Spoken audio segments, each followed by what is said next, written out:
On Martyrs' Day, no words are enough to express gratitude and express appreciation. One can only salute our heroes and pray that we rise up to the level of their sacrifices for the country and for our safety. May God rest their soul. We're all following the developments taking place in Europe and the world, whether we like it or not, due to its direct effect on some and indirect effect on others. Economically, the world will bear the brunt, as is the current case, and of course that means the people, whether producer or consumer. Those who will be immune from the effects of war are those who have no reliance on imports whatsoever. Where are those? If any of you knows of a nation that is immune from the effects of global supply disruptions, it will certainly be valuable information for us.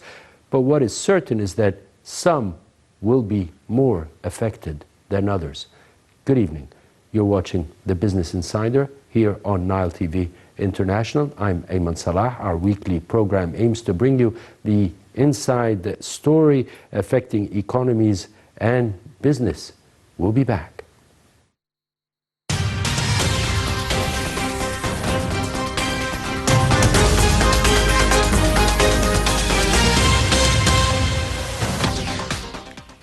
Let's start with the first news item of the week. Cairo became the 41st most congested city in 2021, making it less congested than Paris, Dublin, Osaka, and Athens. According to the TomTom Traffic Index, Istanbul traffic jams resulted in 142 hours of wasted time per year.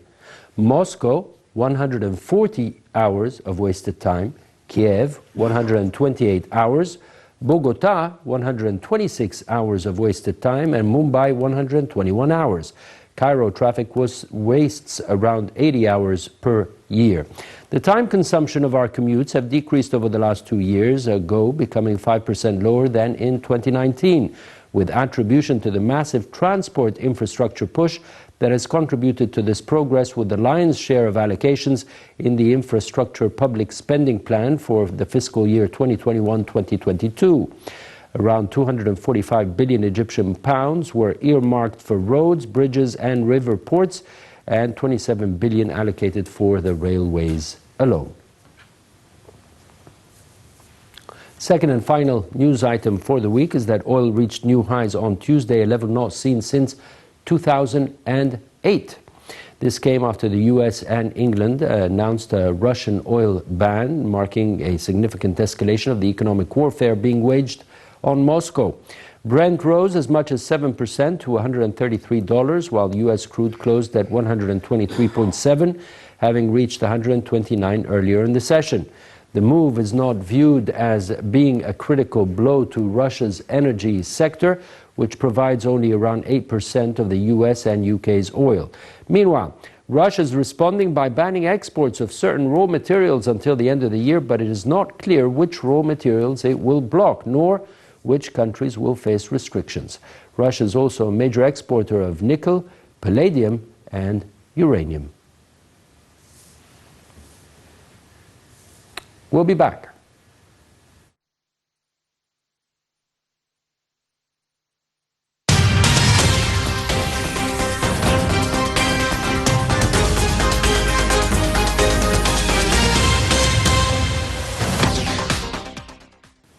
Welcome back to the Business Insider. Tonight's topic is green transformation. We're going to talk about the Green Climate Fund. With us tonight is Dr. Abdel Fattah Badr, Professor of Science at Helwan University. He's also the rapporteur of the Environmental Research Council at the Academy of Scientific Research and Technology. A pleasure having you. Thank you for having me on your show. Thank you. Let's watch this report and then start our discussion.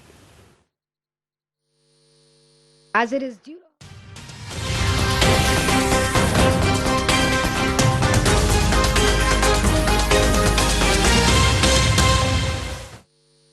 As it is due to host the upcoming UN Climate Summit COP27 in Sharm el-Sheikh in November 2022, Egypt pursues its efforts to set up more green projects. A number of projects have been executed with financing from the Green Climate Fund with a value estimated in the vicinity of $300 million.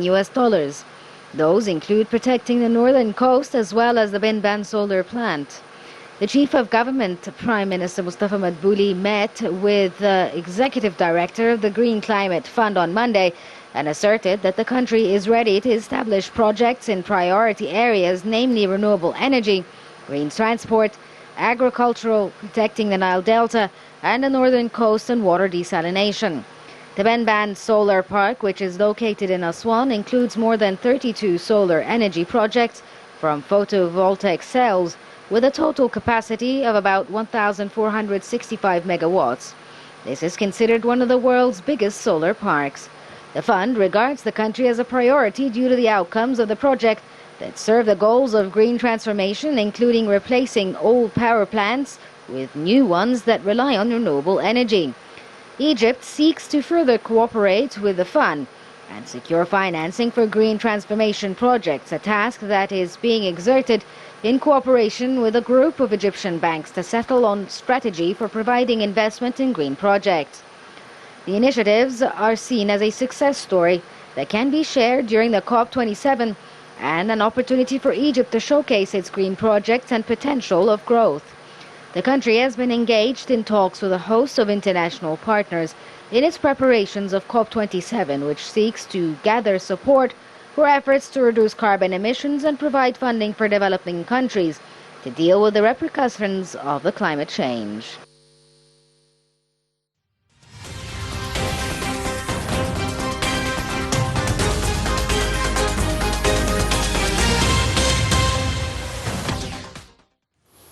Welcome back once again. Allow me to welcome Dr. Abdel Fattah Badr, Professor of Science at Helwan University and Rapporteur of the Environmental Research Council at the Academy of Scientific Research and Technology.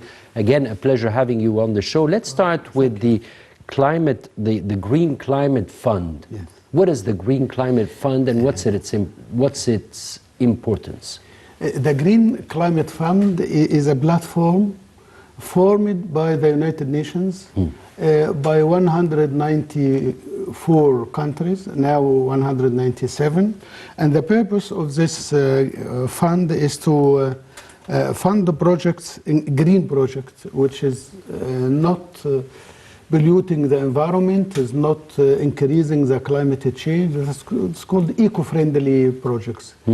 Friends that is friendly to the climate change, to the environment. And it has to mean two major aims. The first is to limit or reduce greenhouse gases, which cause global warming, which is the main effect of the climate change. And the other one is to help vulnerable countries and societies to adapt to the consequences of the climate change. First is to prevent any increase in climate change or global warming. And the other one, if we suffer global warming, how to adapt to this global warming and how to mitigate the effect of the global warming. And this is under the auspices or under the umbrella of the United Nations, yes. Which adheres to the climate change accords. It was established in 2010, so only about 12 years ago. Okay. You know, climate change is a topic since 40 years or 30 years. But this year we are hosting the COP27. This means 26 conferences were convened before the 27 in Egypt. So the climate change has increasingly hot topic because of the consequences we see of the dangers of climate change and the necessity to take measures to limit climate change and to mitigate the effects of climate change and to adapt to climate change. All right, let me ask you, why is there such a raised tone when we're talking climate change? And this has been in the past years. Yes. You're saying yes. This issue has been presented since 40 years. However, paying attention to climate change has not been since 40 years. I would say it has been in the last decade. The last decade. The or last so. decade, yes. Why? Because some people were not convinced that climate change is a new Is a priority. dangerous topic. It's not a priority. And they assumed that Earth has been changing since millions of years.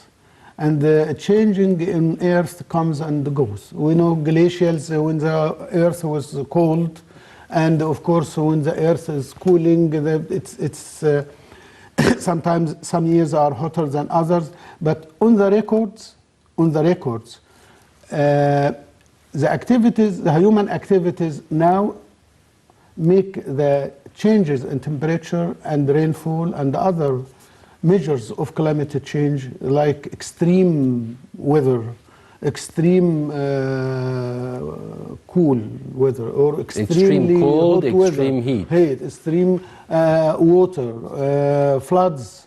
These events were not so frequent like we see it in the last decade. And this is actually due to human activities.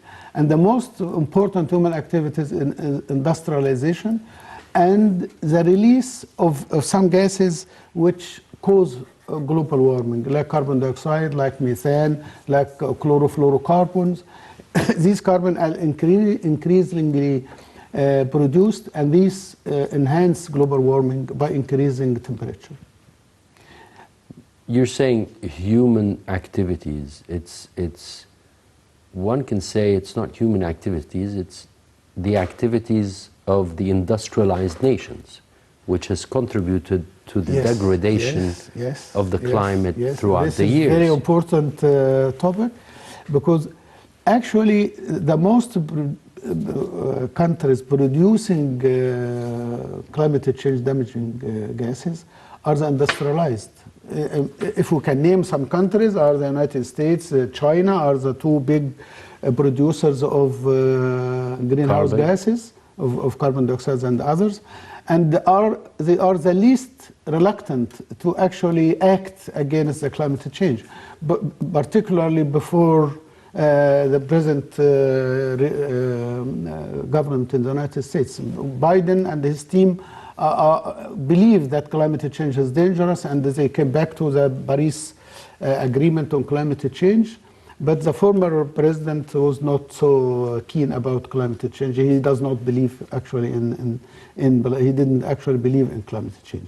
China is very reluctant and does not take serious measures to combat climate change. But now some people ask China to pay for some damage they do. Developing countries... But paying for damages is not a solution to preserving the world we live in. No. But there are two ways to deal with the climate change. Either mitigation, which is to reduce the effect, the negative effect produced by global warming and the gases. And the other one is to adapt to the climate change. Our policy in Egypt is mainly adaptation. Adaptation because we do not actually produce damaging gases, so we cannot reduce the gases. We don't have heavy industry like United States and other European industrialized countries have, and China, and we can actually, our policy is to adapt. But we can also take some mitigation measures like recycling of waste, because waste can cause climate change. Before we get into that, is there a ceiling set for carbon emissions that nations should abide by? Yes, I think 1.5 degrees centigrade is the target. Is not to increase the temperature by more than 1.5. That's globally. Globally. I mean, is there a segmentation of countries? For example, China, you're not allowed to issue more than this level of carbon emission. Egypt, you're not allowed. US, and are there ceilings? No. There is no internationally agreed Because there was a market. measures. No. There was a market Yes, to of course, buy yeah. your share of carbon emissions. An industrialized country would buy an underdeveloped country's share of carbon emissions. They help other countries, like the Green Global Fund, is to help other countries deal with the carbon emissions, to reduce, to actually use more friendly energy resources. Instead of oil, they can use gases. In Egypt now we use gases more than oil. We encourage using the gases, but in the future we may look for more friendly source of energy, like solar energy, wind energy, and also using hydrogen as a source of energy. Like in the Suez Canal area, investment area, they have plans to produce hydrogen instead of gas as a source of energy. Let's talk about the projects that were executed between Egypt and the fund. Yeah, okay. Four projects. Two for Egypt alone. The first one is actually scaling up the renewable energy in Egypt through renewable energy integration, implement of the PEN-BAN project. You know the PEN-BAN, major PEN-BAN solar project that was opened by the president some months ago. In the coming year, we need to scaling it up and to share it with African countries as an international model for clean energy, for solar clean energy. This would be an example for producing clean energy at a major scale. For this, we will It's important to note that PEN-BAN is one of the largest solar producing energy. Yes, it's true. It is true. In the south of Egypt, in Aswan. Yeah, it will be extended to African countries. It will be a model for other African countries as well. We can actually enlarge it and give it other example in other African countries as well. You know, Egypt is representing Africa in the COP27. Okay. So we host the conference, and we, with Africans, are representing Africa in the conference. Very good. So PEN-BAN is one. PEN-BAN is one. The other one is a mitigation project or adaptation project. Is actually to how to adaptation to climate change in the North Coast in Egypt. One of the effects of the climate change is the rising up of sea water level. And some people think or believe that when the water level is raised, the deltas, because the deltas is always low, will be inundated. Submerged. And the Nile Delta is one of the deltas that is actually endangered by sea level rise. And the other project is to protect the delta by increasing the level of sandy dunes on the north coast. The north coast from west of Alexander and also east, and also in the middle of Egypt. Another problem. So the fund is the green. The Green Climate Fund is contributing to that. To that, yes. That is the agreement. How is it contributing? Is it only financially? Financially, and also training, advice, and other means of supporting the Egyptian position. I think we have sufficient scientists and we have experience. The Ministry of Environment is presenting a very good protocol for this project, and people took it for a while. It's not new that to know that the deltas will be endangered by rising sea level. And another effect may be the salinization of the soil, because the sea rise up, the saline water from the sea. So agriculture is affected. Agriculture is affected. And there are some pictures showing a major part of the North Delta may be affected. But I think with this project, we try to minimize the damage to the Delta by the rising seawater in the Mediterranean. Okay, so that is the second project. And this is through a grant. They offer us a grant. They offer us a loan. They will deal with the raising up of sandy dunes on the north coast. And sandy dunes is a very particular habitat. You always sandy dunes were the villages. What do you mean sand sandy dunes? dunes. When you go to the sand dunes means a dune that can. No. Sandy dunes is a habitat. That is a place where specific plants grow on the soft sand on the sea shore. Mangroves? Not mangrove. Mangrove in the Red Sea, south of Hurghada and this part, because mangrove like hot weather. But on the north coast of Egypt, where we build actually our tourist villages, where we go in the summer, you know, north coast is very famous in Egypt. But unfortunately, the native lands that was growing in the sandy dunes, these are sandy dunes. These are soft sand where some specific plants and animals live. And they actually they actually protect the land from the sea. So the sand is actually the first buffer between the sea and the land. These are sand, and sand is good in you know, standing against the water. In the delta, we don't have sandy dunes, but we can use other means to actually raise up the level of the delta and put some other stones to protect the shores from the rising water. This is sandy dunes. That means sandy dunes. And there is a group of plants are known as sandy dune plants. Groups of animals are known as sandy dune animals. And sandy dunes not only in Egypt, but on all Mediterranean coasts, in Tunisia, in Libya, in Spain, in other countries as well. Okay, that's the second one. That is the second project. The third, we have two other projects for Egypt and other countries.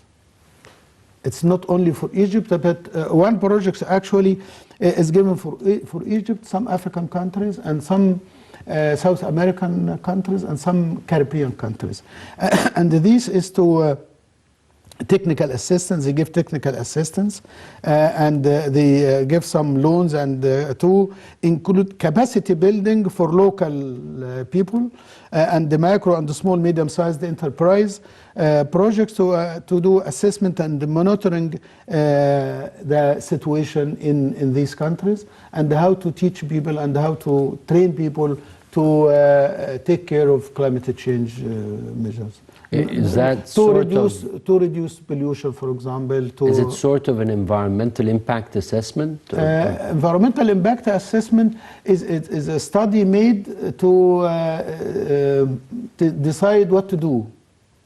But training is vis-a-vis how to do certain this. Project. Climate change assessment is necessary to plan how to deal with the climate change effects. So that's the third project? That is the third project. And another project, fund project in 17 other developing countries to create self-sustaining market in energy efficiency, renewable energy, and the climate resilience. Climate resilience is adaptation with the climate, with the changing climate. So the other project is actually self-sustaining market, is to help local markets to deal with the local climate change. And because most of the developing countries actually don't have sufficient experience, don't have fund. You know, the main is called Green Climate Fund. So they actually help us gain funds and loans to adapt and to minimize the impacts of climate change. But it seems there are many other venues of cooperation that are still untapped. Yes, other such as, because Egypt seeks further cooperation with the Global Climate Fund. In what fields? In what projects? And first to prevent pollution, to recycle waste, because waste is actually a source of carbon dioxide and other gases, and to minimize carbon emission by vehicles and by industries, and also to minimize the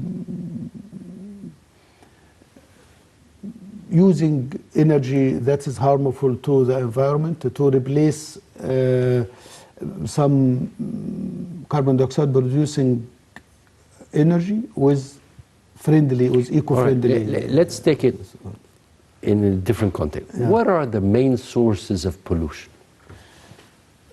Pollution is affecting climate change. Affecting climate change. The greenhouse gases, mainly the greenhouse gases. But if you have wastes, the waste can be sources of greenhouse gases as well. And if you drain your industrialized wastes to the Nile or to the water resources, this is dangerous. And we have to deal with this as well, to stop actually releasing waste to water resources, and also to conserve water, because we don't have sufficient water to plant sufficient food for us, so we have to conserve water. We need to search for new But that's plants. not a source of pollution. Not a source of pollution, but No, I'm asking you about sources of pollution. Pollution, yes, pollution. Sources of pollution. Sources So of pollution greenhouse is gases, greenhouse gases, waste is disposal and release. disposal and the release in water and other habitats. What about traffic, for example? Traffic Isn't is a that source a of carbon source dioxide, of course. Right? It's carbon dioxide, yes. I'm asking you this for a simple reason. Are there venues of cooperation when you're talking about something like traffic, for example? Now, most people, some countries say by 2030, we will use electric cars instead of oil-driven cars. And in Egypt, we have an ambitious transformation from oil to gas. And in the future, we now manufacture electric cars. So the future will be for electric cars with minimum of carbon dioxide production. And we also may produce hydrogen is a friendly source of energy. That takes me to the national climate change strategy that the country has adopted. Yes, yes. How is the country cooperating with the Global Climate Fund in implementing the national strategy for climate change? Yes. First is to produce alternative energy that is friendly to the climate change. That's green energy. The word green is very beautiful. So here you're talking solar, you're talking wind energy, you're talking hydrogen. Hydrogen. These to replace benzene and gas in the future. Oil and gas. This is energy. Is to develop new sources of energy that's more friendly to the environment. And the other one is to adapt, to stop releasing pollutants to the environment, whether in the water, in the soil, in the streets, anywhere, to clean the cities from waste. This is very important because waste is also to do recycling of wastes. Organic waste, of course, is produce gases, but even solid waste also can be recycled. So recycling may be an important option in the strategy. The other strategy is to adaptation, is to adapt the Egyptian environments in general to the climate change, to minimize the impacts of the climate change on the human and environment life in Egypt. They say there's an energy mix. Of one is the renewable energy. yes. Two is the bioenergy. Energy. Yeah, bioenergy. I'm trying to put that in context to my field. Right. I'm a biologist. Bioenergy or biodiesel is an important topic in science for the last 10 years because we use the old sources of energy. Now the alternative is to get energy from living organisms, from plants, from algae, from microorganisms, From waste, from waste. bio-waste? Bio-waste, of course. But bio-waste is not enough to produce energy sufficient for consuming. That's why they say there's a mix. Yeah. Bio is okay, but it will not give you sufficient energy. Some countries plant sugarcane or plant maize, because maize and sugarcane are rich in the material that can be converted into biodiesel or biogas. Some countries use algae in water.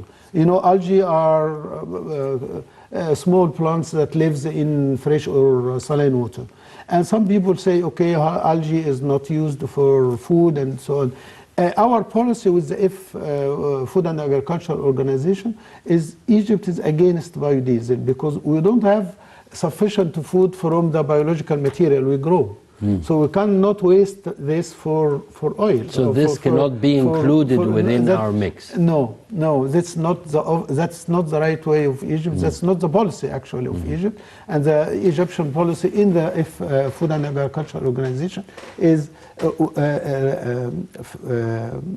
biology or plants and animals are for food, and energy have other resources. This is why I asked you about the strategy. Yeah, this is the strategy. This is not only in the Ministry of Environment, because in the climate change conference, Egypt is represented by the Foreign Ministry and the Ministry of Environment, plus the Ministry of Agriculture, the Ministry of Health, because we will also suffer some change, some new diseases by the rising temperature.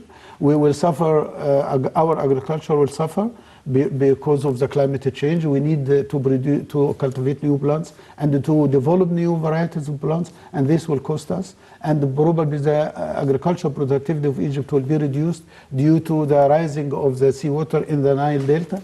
So we have a number of challenges. We have a number of challenges, and of course, on the other side, the Academy of Science, of course, has experts to give advice to all ministers in the councils. We have 20 councils in the Academy of Science, and renowned in the different scientists fields, as well. and they all give advice and share their scientific opinions with the responsible ministers like environment and health and agriculture and so on. What would you say would be the main highlight that Egypt presents in the next COP27, the main achievement? The main achievement is to get commitment from the climate change causing countries to repair the damage they cause to the developing countries. Because developing countries, adaptation or mitigation with the climate change cost a lot of money. And these cannot be actually afforded by the developing countries or the societies where they suffer most. So who caused the damage has to pay for it. That if we can actually... But how do you repair the damage? To reduce the production, to change to more clean energy, to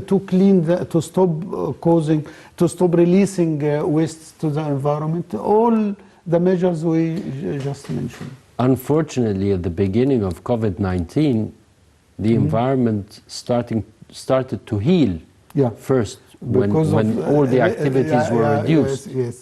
Yes. Now that the activities are returning to normal, we're returning to the same old story. Yes. Right.